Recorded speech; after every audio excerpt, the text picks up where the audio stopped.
What goes on here? Oh, menfolk. Oh, you humans are forbidden in these lands. This will never do. Herschel, come here. Right away, sir.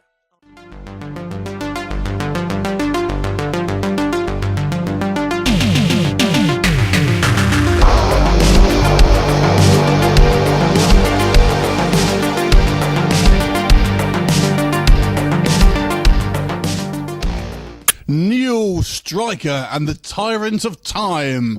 Sounds like an awesome 40s serial, doesn't it?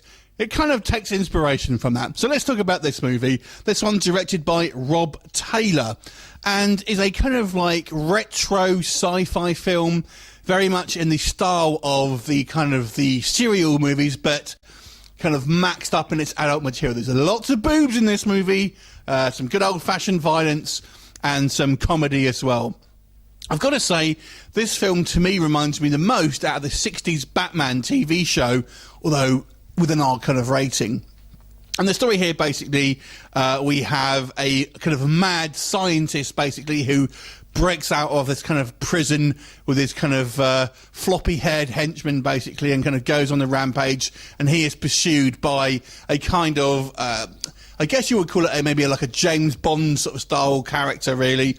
And he's got, you know, all the kind of the cool quips and all of that. And it's essentially a kind of action film. It's like I said, it has this kind of weird sort of green screen sort of feel to it, basically, which is obviously meant to be a bit like Sky Captain and the World of Tomorrow, wherever it's called, kind of like that.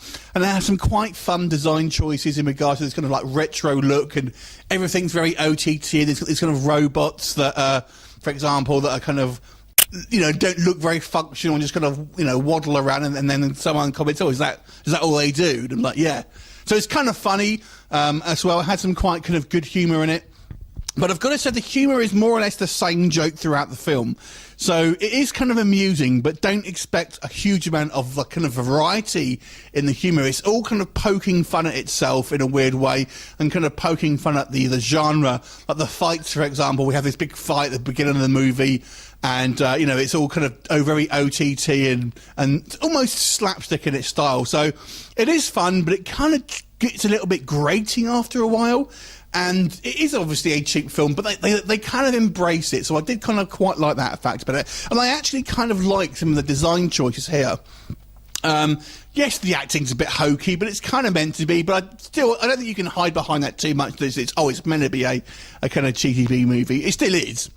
But I've got to say it's a fun film. The weird thing with this movie, I suppose, it is kind of, I would say it skews quite young, but there's lots of adult stuff in here as well. So it's a sweet, I'm not quite sure who it's meant to be for.